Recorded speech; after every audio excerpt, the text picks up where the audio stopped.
হ্যাঁ গো, বলছি কি আমি একটু মাঠে যাচ্ছি, বুঝলে? মাঠে? এই বৃষ্টি বাদলার মধ্যে মাঠে না গেলে তো পারতে। আর তাছাড়াও বাইরে দেখো আবার মেঘ করেছে। হ্যাঁ, সে তো দেখতেই পাচ্ছি, কিন্তু ওদিকে একটু না গেলেও তো হবে না। আচ্ছা শোনো, আমি এই যাবো আর এই চলে আসবো, বেশি দেরি করব না। আচ্ছা যাও। ও আর হ্যাঁ, ঝুমকিকে বলো একটা ছাতা দিতে। ছাতা নিয়ে যাও, না হলে বৃষ্টিতে ভিজলে শরীর খারাপ করবে আবার। আরে না না, ভিজবো না। হ্যাঁ হ্যাঁ, আগেও তুমি এই একই কথা অনেকবার বলেছো, আর তারপর সেই জ্বর বাঁধিয়ে নিয়ে বাড়িতে শুয়ে থাকো। আর তখন দেখতে হয়তো সেই আমাকেই।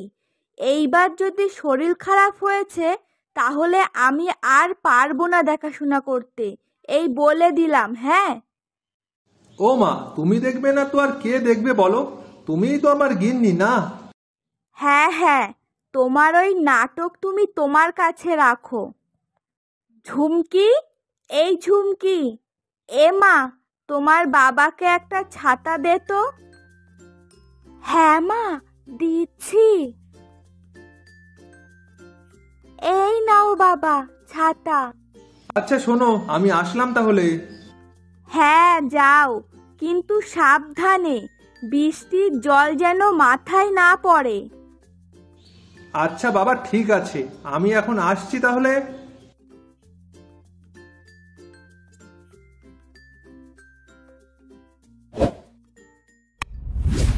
ও মা, বাবা এই বৃষ্টি বাদলার মধ্যে কোথায় গেল?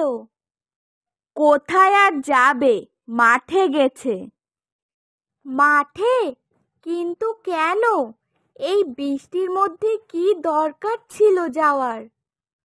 তা আমি কি করে জানবো বল, গেছে কোনো দরকারে। ও আচ্ছা। হুম। ও মা, কি রান্না করছো গো?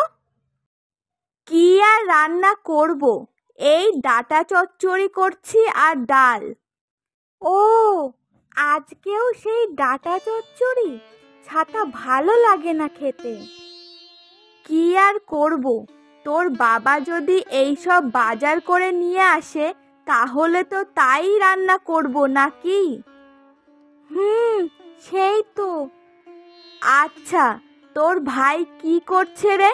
সে পড়ছে নাকি খেলা করছে?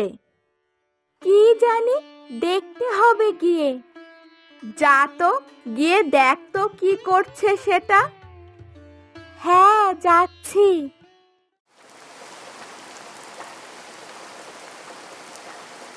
ওই দেখো, আবার বৃষ্টি নামলো।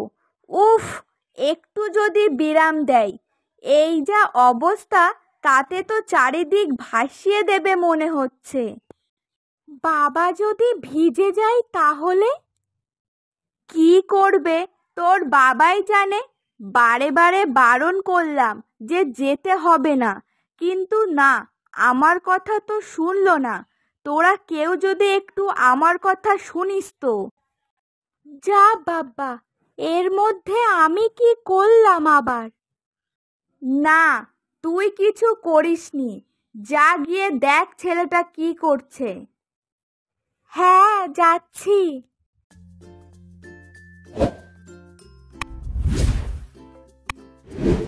আষাঢ়ে বাদল নামে নদী ভরো ভরো, মাতিয়া ছুটিয়া চলে ধরা খর তর। মহাবেগে কলকল কোলাহল ওঠে, ঘোলা জলে পাকগুলি ঘুরে ঘুরে ছোটে। দুই কুনে বন পারে পড়ে যায় সারা, বর্ষায় জেগে ওঠে পুরো পাড়া। কি রে, পড়ছিলিস নাকি আবার আসার আওয়াজ শুনে তাই পড়তে শুরু করলি? তোর মতো নাকি, আমার কালকে পড়া আছে। ও আচ্ছা, তা কি পড়ছিলিস? ওই যে রবি দাদুর লেখা বর্ষার ছড়া। তুই আর কোনো ছড়া পেলি না পড়ার? দেখ বাইরে কি বৃষ্টি হচ্ছে। হ্যাঁ জানি, ওই জন্যই তো আরো বেশি করে পড়ছি।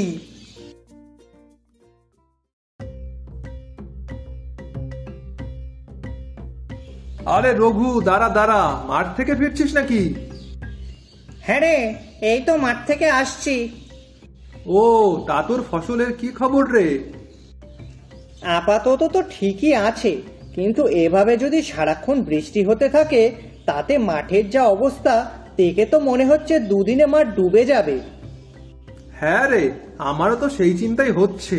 একে তো আমার জমি নিচু, তাতে জল বাঁধলে আমার ধান তখন সব জলের তলায় থাকবে, বুঝলি? হ্যাঁ রে, ওটাই তো সমস্যা। এই দেখ না, আল কাটতে গিয়ে পুরো ভিজে গেছি রে। হ্যাঁ রে, আমিও তো পুরো ভিজে গেছি। আজ বাড়িতে গেলে কপালে খুব দুঃখ আছে রে। আর বলিস না, আমি তো কয়েকদিন আগে জ্বর দিয়ে উঠলাম সবে, আর এখন যদি জ্বরমর হয় তাহলে আমার বউ আমাকে আর আস্ত রাখবে না।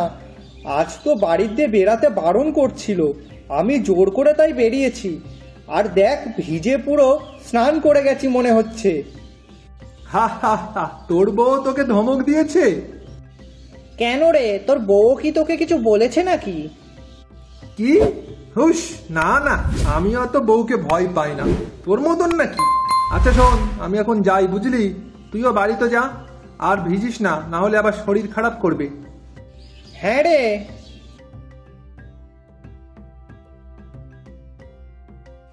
উফ, ভাগ্যিস রঘু কিছু বুঝতে পারেনি। না, শিগগিরই বাড়ি ফিরি আমি, না হলে গিন্নি তো আমাকে আস্তই রাখবে না। একে তো ভিজে গেছি, তারপর দেরি করলে আর আস্ত রাখবে না একেবারে।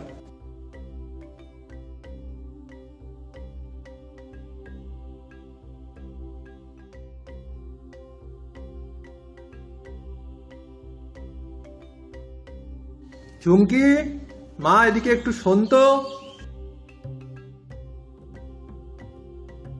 আরে তুমি, ঝুমকি কোথায়? আমি তো ওকে ডাকলাম। ও ভাত খাচ্ছে, এই নাও ধরো। ভালোই তো ভিজে এসেছো, এবার যদি শরীর খারাপ হয়েছে তখন দেখো কি করি। কি করব বলো? বুঝতে পারিনি যে এত জোরে জল আসবে। ছাতা তো নিয়েই গিয়েছিলাম, কিন্তু তাতেও যে কিছু হলো না, সেই ভিজেই গেছি। হ্যাঁ, ভালো করেছো। নাও খেতে আসো এবার, আমি না খেয়ে বসে আছি। চলো।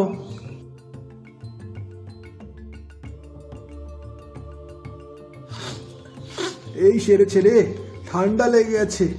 বউ জানতে পারলে তো আর রেহাই নেই।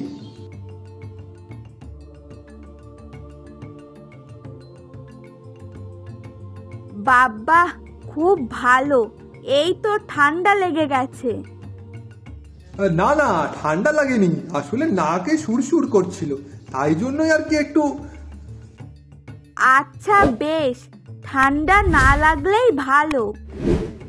বাইরে যা শুরু হয়েছে তাতে তো মনে হচ্ছে বন্যাই হয়ে যাবে। বৃষ্টি থামার কোনো নামগন্ধই দেখছি না। ধুর, আর ভালো লাগছে না। একটু রোদও হয় না। আষাঢ় মাসের এই কয়দিন হচ্ছে, তা যদি একটু বিরাম দেয় তো সমানে জল হয়েই যাচ্ছে। আরে গিন্নি, তুমি একটা গান শোনোনি? আরে ওই যে, আষাঢ় শ্রাবণ মানে না তুমন। এই রাখো তো তুমি তোমার গান, অনেক রাত হয়েছে, ঘুমাও তো এবার।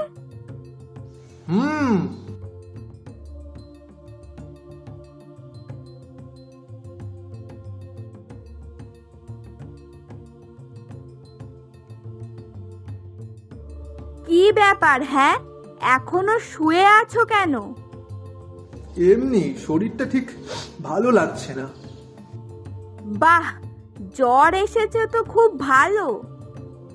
জ্বর এসেছে? কই, না না, ওই একটু গা গরম, তাছাড়া আর কিছু না।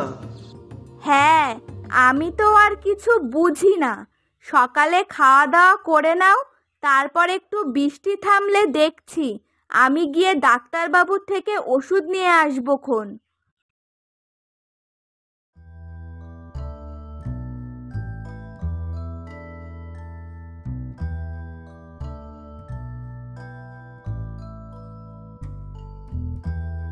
ও মা, কি রান্না করছো আজকে? অনেকদিন হয়ে গেল ভালো কিছু খাই না। ভালো আর কি রান্না করব বল বাবা? তোর বাবা আজ কত দিন বাজার করে না, আর এই বৃষ্টির মধ্যে বাজার ঘাটেও তো তেমন ভালো কিছুও পাওয়া যাচ্ছে না। বাজারে কি মাছ পাওয়া যায় না? মাছও তো খাই না।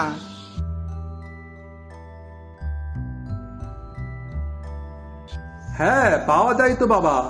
আমার তো জ্বর ছিল, তাই ওই জন্য বাজারে যেতে পারিনি, তবে আজ এনে দেব। আচ্ছা ঠিক আছে।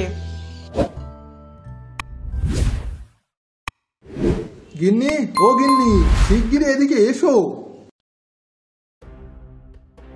ও বাবা, এত জল হলো কি করে? জল তো বাধারই কথা, এই যা বৃষ্টি হলো তাতে কি আর বন্যা না হয়ে পারে? হ্যাঁ দেখো, এখনো থামার নাম নেই, চারিদিকে জলে ডুবে গেছে।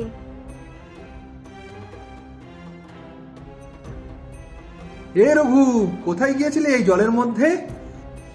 আর বলিস না রে, ছেলেটার জ্বর, তাই ওষুধ আনতে গেছিলাম। ও আচ্ছা আচ্ছা, তা হঠাৎ এই এত জল আসলো কোথা দিয়ে রে? আরে ওই যে বড় তালতলার যে পুকুরটা আছে না, ওটা পুরো ডুবে গিয়ে ছাপিয়ে গেছে, তারই সব জল। সে কি বলিস রে? হ্যাঁ রে। আচ্ছা, আমি এখন আসলাম রে, ছেলেকে ওষুধটা খাওয়াতে হবে। হ্যাঁ হ্যাঁ, যা যা। বাবা, আমি তো শুনেছি ওই পুকুরে নাকি অনেক মাছ আছে। হ্যাঁ আছে তো। তাহলে তো সব মাছ বেরিয়ে যাচ্ছে। হ্যাঁ তাই তো, পুকুর ছাপিয়ে গেছে যখন, তাহলে তো মাছও বেরিয়ে গেছে। বাবা, ওই দেখো কত মাছ।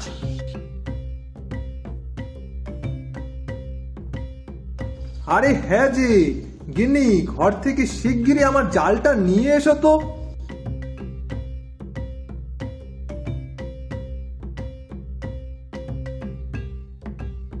বাবারে, এ তো অনেক মাছ হয়ে গেল। হ্যাঁ রে দিদি, এবার বেশ ভালো করে খাওয়া দাওয়া হবে, বাবাকে আর কষ্ট করে বাজারেও যেতে হবে না। হ্যাঁ খোকা।